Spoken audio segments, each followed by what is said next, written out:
Discover the magic of component lifecycle hooks in LWC, starting with the essential connected callback for seamless initialization and DOM integration. Welcome everyone. In today's session, we are going to talk about understanding component lifecycle hook part 1. So without wasting any time further, let's proceed with the video.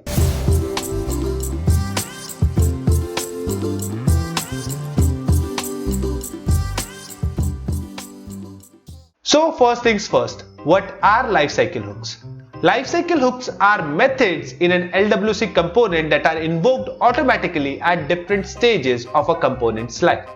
So when we create a Lightning Web component and when that specific Lightning Web component is loaded on a specific page, it goes through different stages. Now as soon as these Lightning Web components reach to that specific stage, it calls a specific method.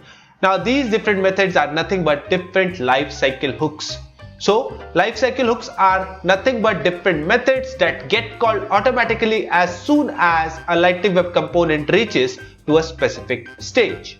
Now there are different key stages, but the general key stages are 3, where the component is created, where the component is used, and when the component is destructed. At the component creation stage, it goes through initialization and rendering.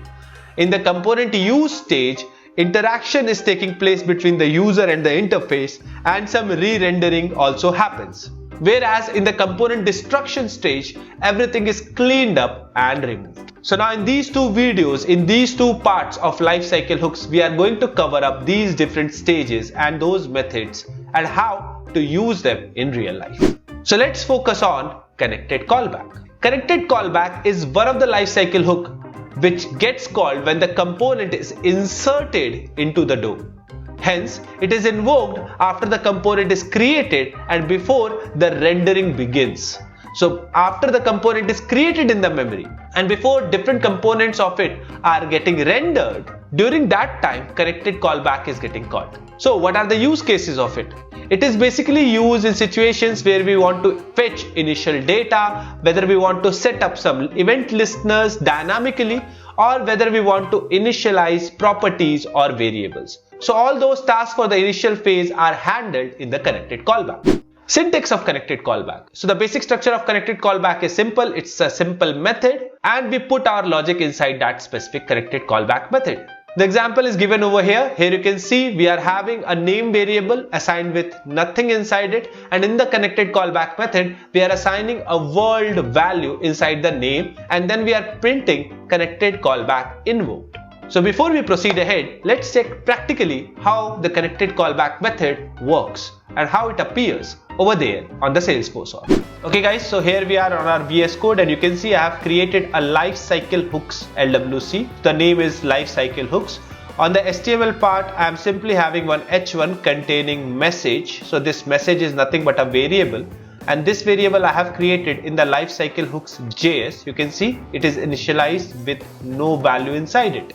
Now in the meta file I have exposed this specific LWC, and in the targets I have set the target to be Lightning app page. Now all that we need to do is to deploy this. So to deploy this I am right clicking here and clicking on deploy this source to org. So the deployment started, it got deployed successfully, and now let's go to our org. So here we are in our org, and now let me go to the app page, this first app page, and edit this. So clicking on the gear icon and right clicking on edit page and open a new tab. So this will open that specific app page in the Lightning App Builder.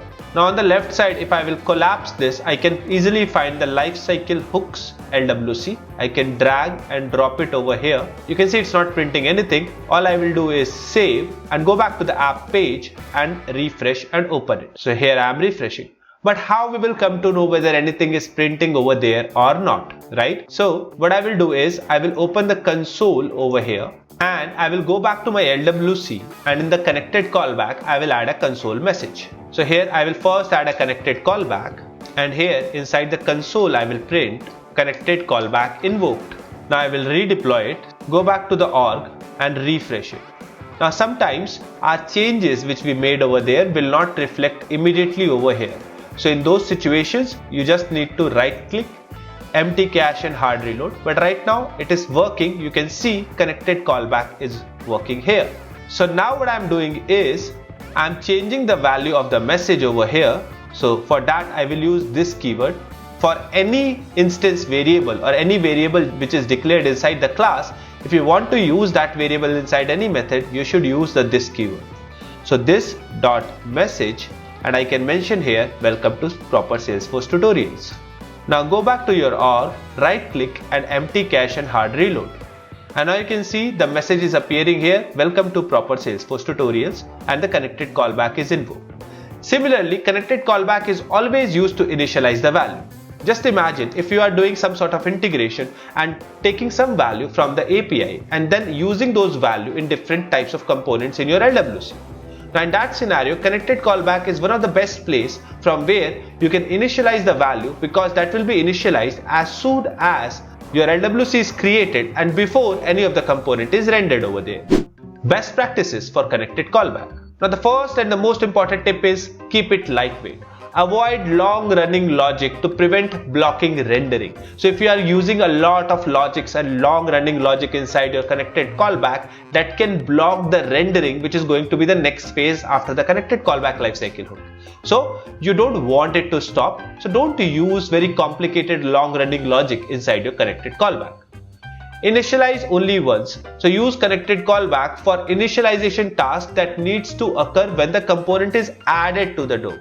So all the initializations which is to be done once the component is added, and after that you want to make any changes, then connected callback is not the place. But once you want to do all the initialization when the component is added to the DOM, that time, then definitely connected callback is the place. So you should initialize things that are to be initialized here only once.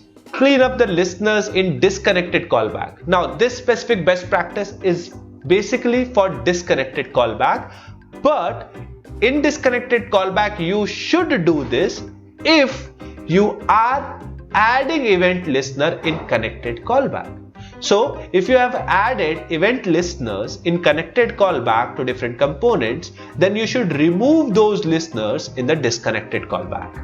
And the last, avoid DOM manipulation. So any kind of DOM elements may not be fully rendered during connected callback. So if you are having any DOM elements, document object model elements, maybe any form element or something like that, so those elements may or may not be rendered fully at the time of connected callback. So don't try to assign values to them or manipulate values for them.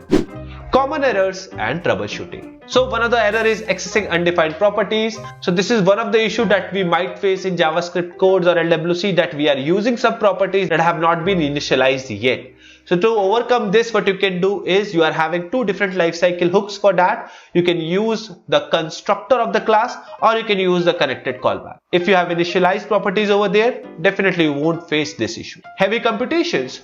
So definitely heavy computation slows down the component's load time. So the solution to that is delegate complex logic to helper methods or deferred tasks.